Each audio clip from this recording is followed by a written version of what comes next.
শহুরে জীবনকে tata bye bye করে হিমাচল প্রদেশের মানালিতে হোমস্টে বানিয়েছেন সুস্মিতা ব্যানার্জি।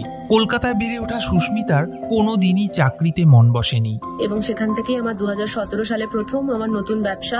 পরবর্তীতে আমি মুম্বাইতে শিফট করি এবং সেখানেও আমি রিটেল ব্যবসা শুরু করি। তো সেখান থেকে আমার মনে হয়েছিল যে লাইফটা অনেকটা বেশি মোনোটোনাস এবং মেটেরিয়ালিস্টিক হয়ে যাচ্ছে। তাই জন্যই আমার মনে হয়েছিল যে প্রকৃতির কাছে গিয়ে যদি থাকা যায় সেটা অনেকটা বেশি ভালো হয় আমার জন্য। আর সেই ভাবনা থেকেই সো হাই মানালি নামের এই হোমস্টে তৈরি করেন সুস্মিতা। কাঠ আর পাথর দিয়ে তৈরি এই হোমস্টে পরিবেশ বান্ধব।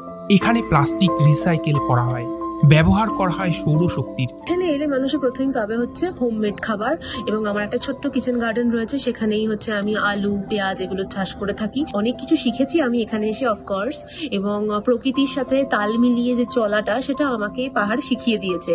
মুম্বাই থেকে মানালি আসার পর আমার জীবনটা সত্যি অনেকটাই বদলে গেছে। এখানে শান্তি পাই এবং মানসিক এবং শারীরিকভাবে ভীষণ ফিট ফিল করি। তো এখানে থাকতে আমার বেশ ভালোই লাগে। ফিউচারে ইচ্ছা আছে আরো 2-3টে হোমস্টে ওপেন করার। ভ্রমণ পিপাসু বাঙালি মধ্যবিত্তরা পকেট ফ্রেন্ডলি এই হোমস্টেতে আসতে চাইলে এই নম্বরে যোগাযোগ করতে পারেন।